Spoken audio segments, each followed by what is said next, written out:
Hello, Missouri! Everybody give Jordan a big round of applause.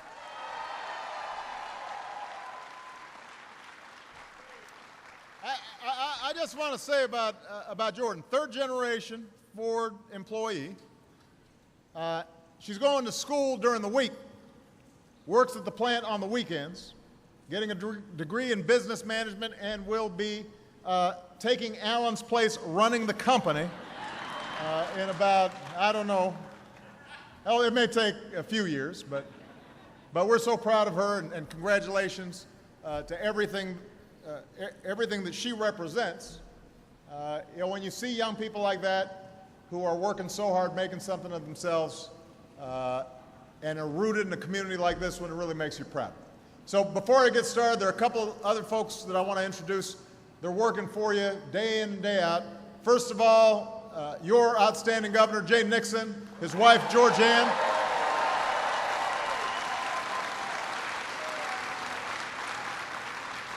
Plant might not have been here had it not been for the great work of Jay. So that's important to know. We've got my outstanding Secretary of Health and Human Services, former governor of Kansas, Kathleen Sebelius, is in the house.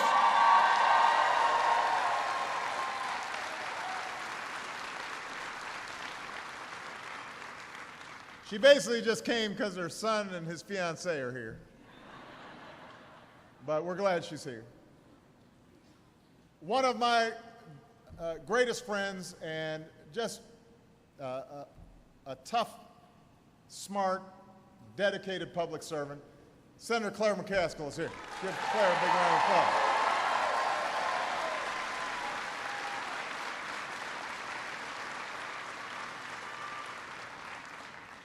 Your former mayor, preacher, can do everything.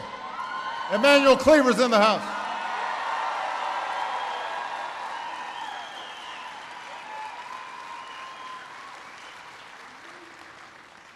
Current mayor of Kansas City, Sly James, is here.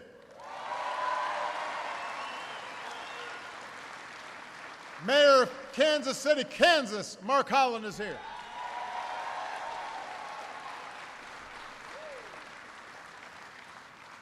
And the mayor, right here in Liberty, Lindell Brenton, and his lovely wife Roxanne are here. Where are they? There they are.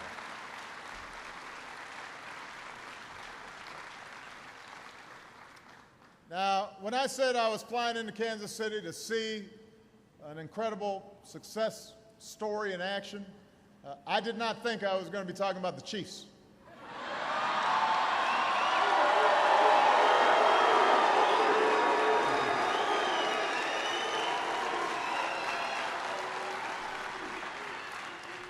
Before you get carried away, I just want to point out that the Bears are 2-0. I'm just saying. And we're actually able to pass more than 10 yards.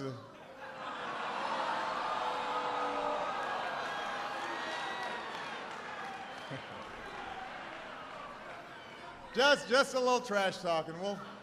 We'll see how we're looking at the end of the season. I want to give special thanks to Ford's CEO. This is one of our outstanding business leaders, has helped to lead Ford to be the #1 automaker in the United States of America. Alan Mulally is here, and we're very proud of him.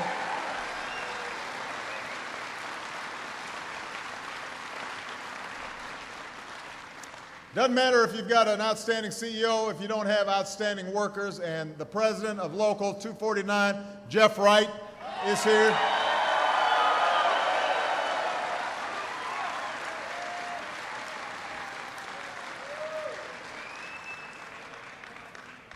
Your launch manager, Todd Jaranowski, I really like because he is a Bears and a Sox fan. Come on, give Todd a big round of applause. And I very much appreciate him and some of the other folks showing me around. this new stamping plant right here.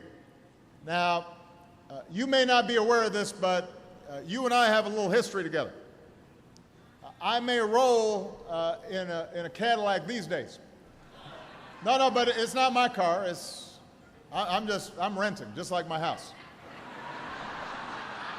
The lease runs out in about 3.5 years. But before that, I was driving around in a 2008 Ford Escape.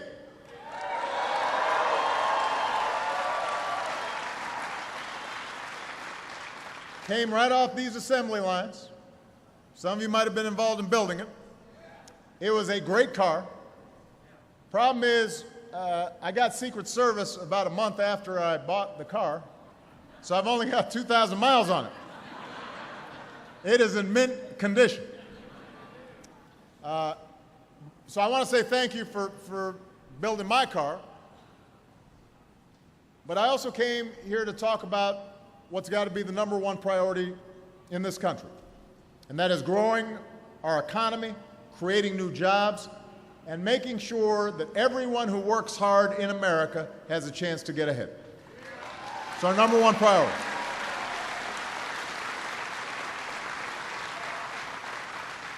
Now, some of you remember 5 years ago, a financial crisis hit Wall Street. It then turned into a devastating recession on Main Street, and it came close to being another Great Depression. By the time I took office, the economy was shrinking at a rate of 8% a year. Unprecedented. Our businesses were shedding 800,000 jobs a month. And you had this perfect storm, and millions of Americans lost their jobs, their homes, their savings. They'd been working a lifetime to get. But what the recession also showed was the fact that for decades, middle-class families had been working harder and harder just to get by, hadn't seen their incomes go up, hadn't seen their wages go up. Manufacturing was moving overseas. And so what built our middle class had been buckling, had been weakening. And I think if you ask most Americans when the economic crisis hit, they might not date it to Lehman Brothers collapsing. They'd talk to you about when they got a pink slip that they didn't expect, or the bank took away their home, or they didn't have health insurance, or maybe they were told the plant was shutting down and the assembly line was going quiet. Those were tough times. 5 years ago, plants like this one were closing their doors. And the day I stepped into the Oval Office, the American auto industry, which is the heartbeat of American manufacturing,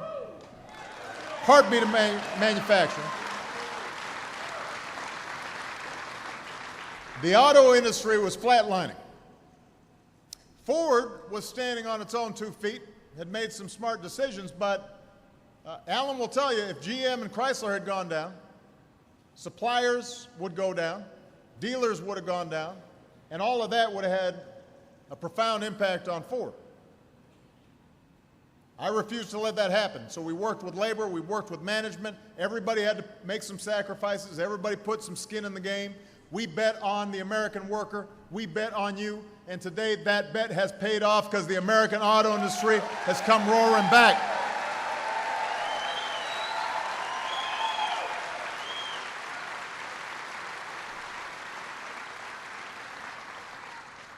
The big three are all profitable. Hiring new workers. You're not just building more cars, you're building better cars, better trucks. Look at what's going on right here at the plant. The new F-150 is built tougher than ever, more fuel efficient than ever.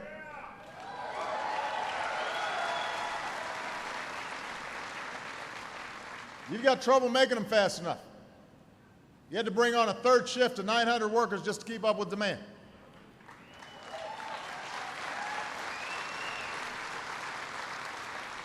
And because Ford invested $1.1 billion in this plant, pretty soon 1,100 more new workers will be joining you on these assembly lines in good union jobs building Ford Transit.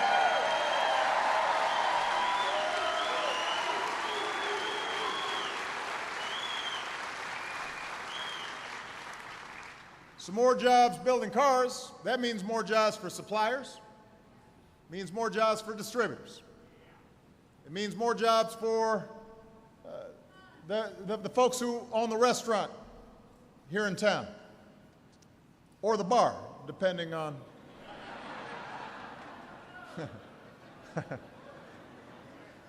It has an impact on your tax base. It has an impact on the teacher who teaches your kids, the first responder who keeps you safe. All those people are impacted by your success. And that fundamental idea that when everybody's doing, when some of us are doing well, it's okay, but when everybody's got a stake, that's when things really start rolling. That's at the heart of every decision I've made as president. Because when the middle class does better, we all do better. Shareholders do better, CEOs do better, workers do better, everybody does better.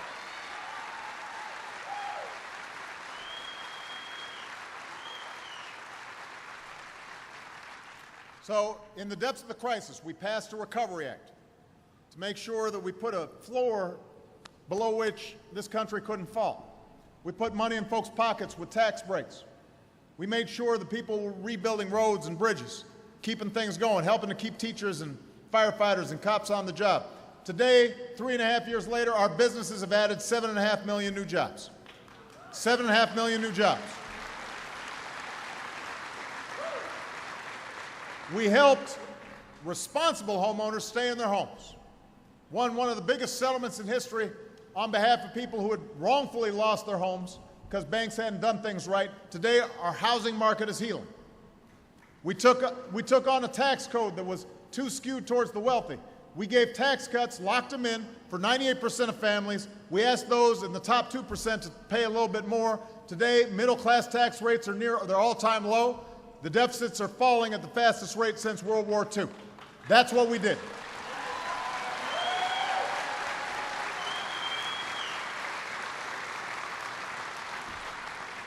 We invested in new American technologies to end our addiction to foreign oil. Today, we're generating more renewable energy than ever before, produce more natural gas than anybody in the world.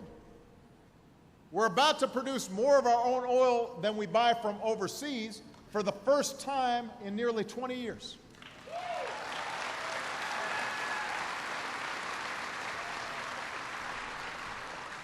And we took on a broken healthcare system. And in less than 2 weeks, millions of Americans who've been locked out of the insurance market are finally going to be able to get quality health care.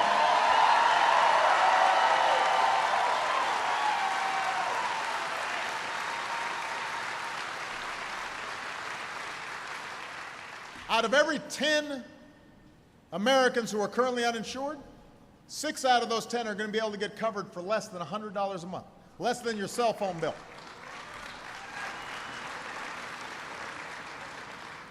So we've been working, just like you've been working over these last 4.5 years. We've cleared away the rubble from the crisis. We've started to lay a new foundation for economic growth, new foundation for prosperity. And everybody here, we all had to make some adjustments. I'm assuming some folks had to tighten their belts, get rid of some debt, focus on things that really matter, cut out some things you didn't need. We've shown the world that the American people are tough, they're resilient. The only thing built tougher than Ford trucks are American workers, the American people. That's what we've shown.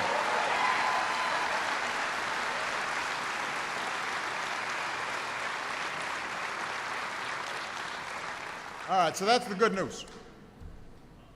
But now any working person, any middle-class family, they'll tell you we're not yet where we need to be. The economy's growing, but it needs to grow faster. We're producing jobs, but we need to create more jobs and more good-paying jobs. We've got to make sure that we're rebuilding an economy that doesn't work from the top down, works from the middle out, that gives ladders of opportunity to folks who still don't have a job. We've got to make sure that workers are sharing in growth and productivity. Right now, even though businesses are creating jobs, The top 1% took home 20% of the nation's income last year. The average worker barely saw a raise. It ain't fair. It ain't right. So in many ways, the trends that have taken hold over the past few years of a winner-take-all economy, few folks at the top doing better and better and better, everybody else treading water or losing ground, that's not a model that we want, and it's been made worse by this recession.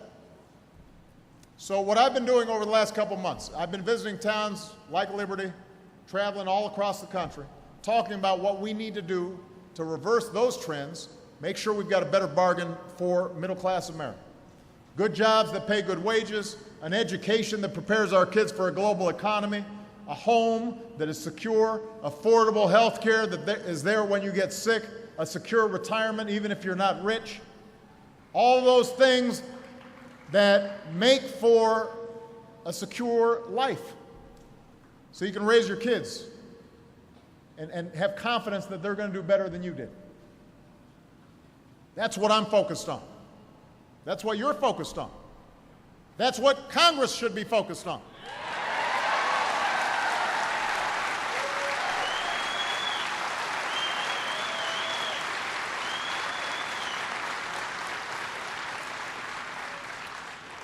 Which brings me to the current situation. Let me talk a little bit about what's going on back in Washington. Right now, Congress is in the middle of a budget debate. Now, there's nothing new about that. You know, every year, Congress got to pass a budget, and it's always a contentious, process. But right now, our recovery still needs to build more strength. So it's important that we get it right in Washington. Because even though our success as a country is ultimately going to depend on great businesses like Ford, hard workers like you, government has to do some things. Congress has to pass a budget to make sure our education system works and prepares our kids and our workers for the global economy. If we're going to rebuild our roads, our bridges, our airports, our ports, government's got to be involved in that. If we're going to have scientific research and development, I was looking at all these newfangled pieces of equipment here.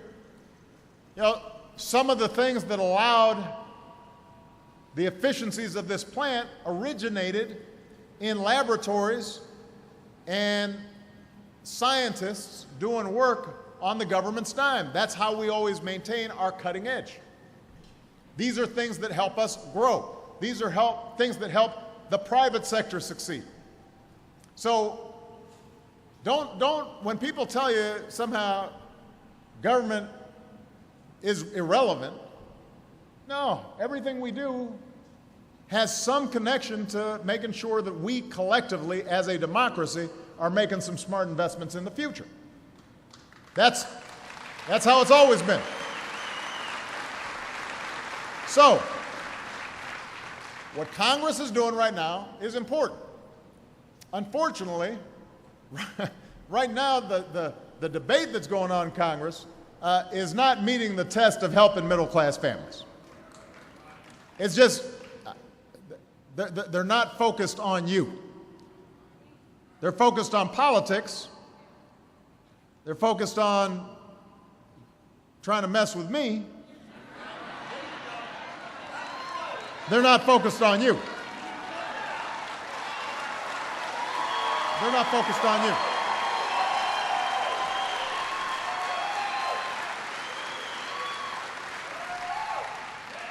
So there are two deadlines coming up that Congress has to meet. And I want folks to pay attention to this. Congress has to meet two deadlines, and they're coming up pretty quick. The first deadline, the most basic constitutional duty Congress has is to pass a budget. That's Congress 101. If they don't pass a budget by September 30th, what's the date today? The 20th. All right, so if Congress doesn't pass a budget in 10 days, a week from Monday, the government will shut down.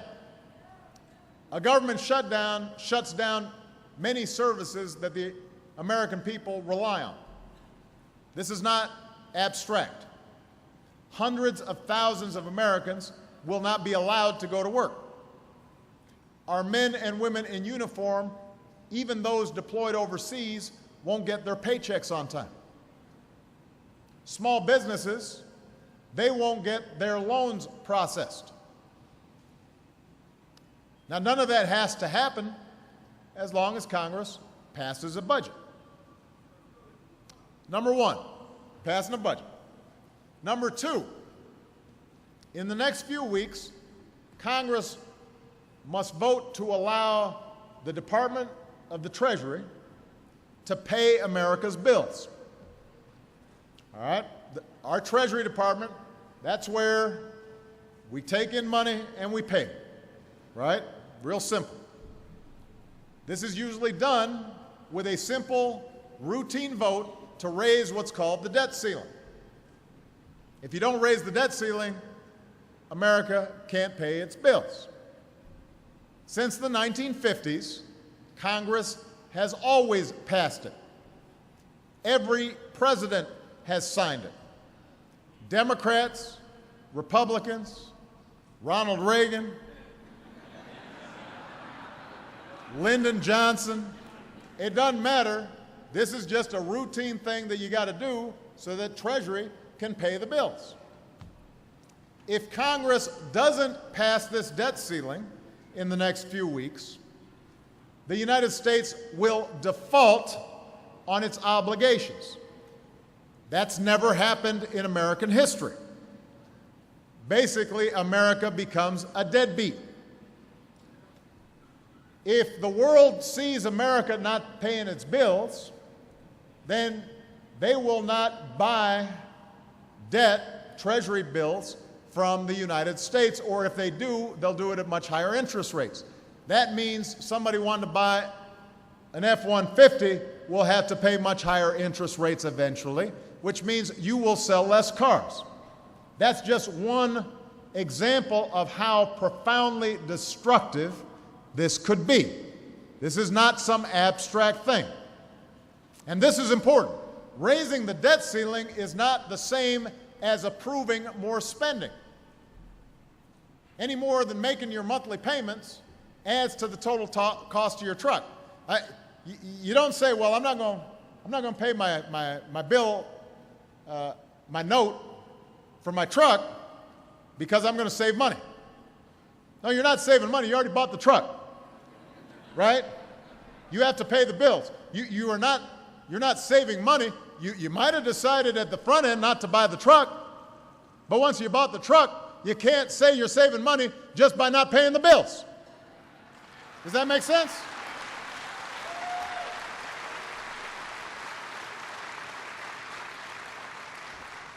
So raising the debt ceiling, it doesn't cost a dime. It does not add a penny to our deficits. All it says is you got to pay for what Congress already said we're spending money on. If you don't do it, we could have another financial crisis. And the fact is, I know a lot of people are concerned about deficits. Our deficits are now coming down so quickly, but that by the end of this year, we will have cut them in more than half since I took office. Cut deficits in half.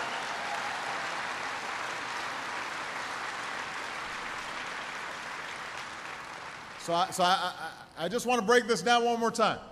I go into a Ford dealership, drive off with a new F-150. Unless I paid cash, I've still got to pay for it each month. I can't just say, I'm not going to make my car payment this month. That's what Congress is threatening to do, just saying I'm not going to pay the bills. There are consequences to that. The bill collector starts calling you, right? Your credit goes south, and you got all kinds of problems. Same is true for a country. So if we don't raise the debt ceiling, we're deadbeats. If we fail to increase the debt limit, we would send our economy into a tailspin. That's a quote, by the way, what I just said. You know who said it? The Republican Speaker of the House, John Boehner. The Republican Speaker has said if we don't pay our bills, we'll have an economic tailspin. So this is not just my opinion, this is everybody's opinion. All right. Now, why haven't we already gotten it done if it's such a simple thing? Everybody's nodding. They're all like, yeah, why didn't we already get this done? Democrats and some reasonable Republicans in Congress are willing to raise the debt ceiling and pass a sensible budget. And I want to work with Democrats and Republicans to do just that. Claire McCaskill, she's ready to do it.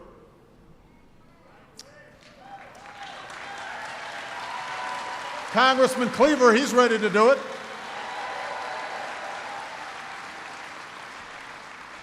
And if we just pass the budget, raise the debt ceiling, we can get back to focusing on growing this economy and creating jobs, educating our kids, all the things we got to do. Unfortunately, there is a faction on the far right of the Republican Party right now. It's not everybody, but it's a pretty big faction who've convinced their leadership to threaten a government shutdown and potentially threaten to not raise the debt ceiling if they can't shut off the Affordable Care Act, also known as Obamacare.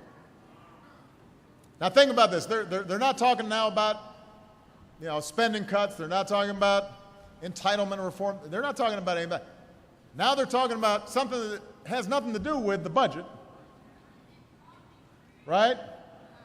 They're actually willing to plunge America into default if we can't defund the Affordable Care Act. Now let's put this in perspective. The Affordable Care Act has been in the law for 3.5 years. It passed both houses of Congress. Supreme Court ruled it constitutional. It was an issue in last year's elections. The guy who was running against me said he was going to repeal it. We won.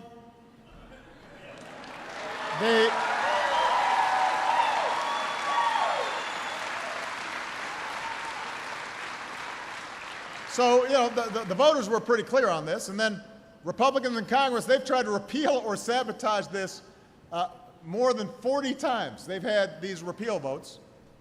Every time they failed.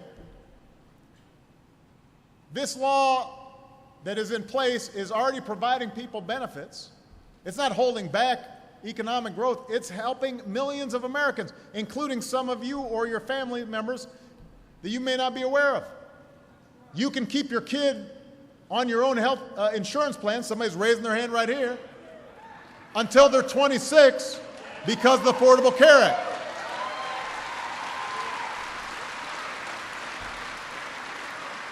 Which is one of the main reasons why the number of uninsured among young people has gone down over the last 3 years. Seniors, they are benefiting right now from discounted prescription drug costs because of the law. If you've got health insurance, insurance companies can't impose lifetime limits on you. They can't use the fine print not to pay if you get sick.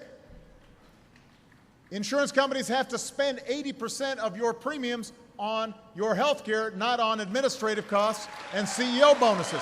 Those are happening right now.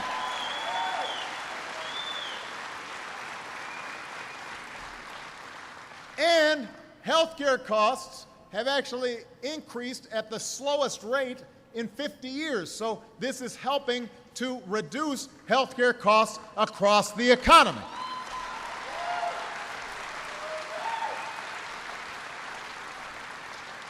Finally, starting on October 1st, it's going to help millions of more people. People who don't have health insurance right now, what it's going to do is we're going to set up pools so that just like a worker at Ford can benefit from good insurance rates because you got a lot of workers in one big pool, now people who don't have the good fortune to work at a big company like Ford, they can also get a good deal. Now, that's what they're fighting for. They want to repeal all that. And they're saying, we're going to hold our breath, and if you don't repeal it, which I've already said I'm not going to do, we're going to send the economy into default. They will send our economy into a tailspin, just like Speaker Boehner said. They want to threaten default just to make sure that tens of millions of Americans continue not to have health care. Defunding affordable health care would rob 25 million Americans of the chance to get health care coverage. It would cut basic health care services for tens of millions of seniors on Medicare already. That's what House Republicans are fighting for. And now they've gone beyond just holding Congress hostage, they're holding the whole country hostage. One Republican senator called shutting down the government over the Affordable Care Act the dumbest idea I've ever heard. I agree with him. But that's the strategy they're pursuing. House of Representatives just voted on it today. Now, I tell you what, Missouri, the American people have worked too hard for too long, digging out of a real crisis just to let politicians in Washington cause another crisis.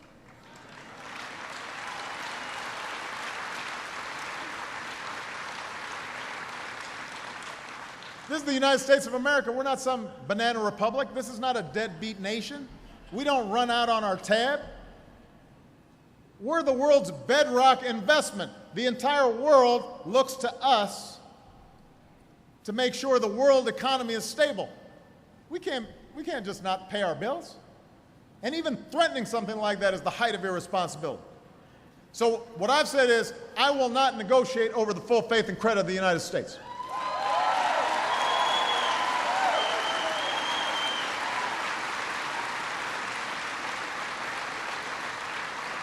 I am not going to allow anyone to harm this country's reputation. I'm not going to allow them to inflict economic pain on millions of our own people just so they can make an ideological point. But I need you to help. I need you to help tell Congress, pay our bills on time, pass a budget on time, stop governing from crisis to crisis, put our focus back on where it should be, on you, the American people, on creating new jobs, on growing our economy, on restoring security for middle-class families. That's what you deserve.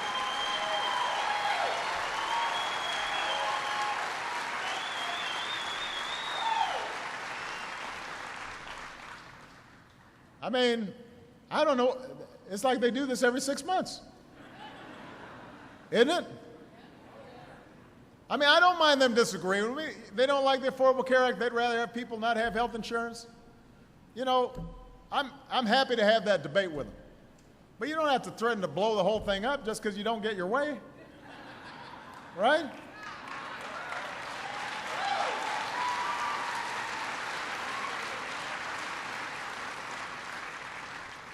Now, think about something that Jordan said. Her grandfather worked in this plant.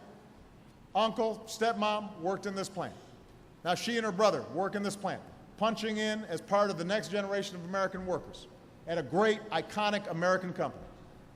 Our economy's coming back because of the resilience and determination of American workers like Jordan and her family. And every day, all over this country, there are men and women just like Jordan, just like her brother. They wake up, maybe pack a lunch for their kids, kiss them goodbye, go to work, live up to their responsibilities, do their jobs, pay their bills. Shouldn't you expect the same thing from people in Washington? Shouldn't you expect the same thing from members of Congress?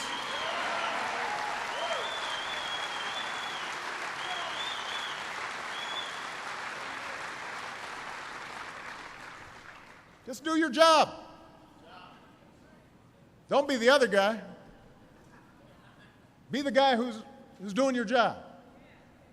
No obstruction, no games, no holding the economy hostage if you don't get 100% of what you want. Nobody gets 100% of what you want. You guys know that in your own lives, in your own families. I don't know how many people are married here, but you know you better learn not to expect getting 100% of what you want. Otherwise, you'll be divorced real quick. Especially you men, I'm telling you. So you should expect the same thing, same common sense out of Congress. You should expect some compassion. You should expect some compromise. You should expect the conviction of leaders who wake up and go to work every day, not to tear something down, but to build something better. Not just for today, but for the world we want to leave our kids. That's my conviction. That's my commitment to you. If we start thinking about you instead of politics and how you can get your base stirred up, then we're going to be able to get back to the point where this country is what we want it to be. If Washington will act with the same decency and common purpose that you and Americans all across the country do every single day, the economy will be stronger, not just a year from now or 5 years from now or 10 years from now, but 20 and 30 and 50 years from now. And as long as I have the privilege of serving you as your president, that's what I'm going to be focused on. Thank you very much, everybody. God bless.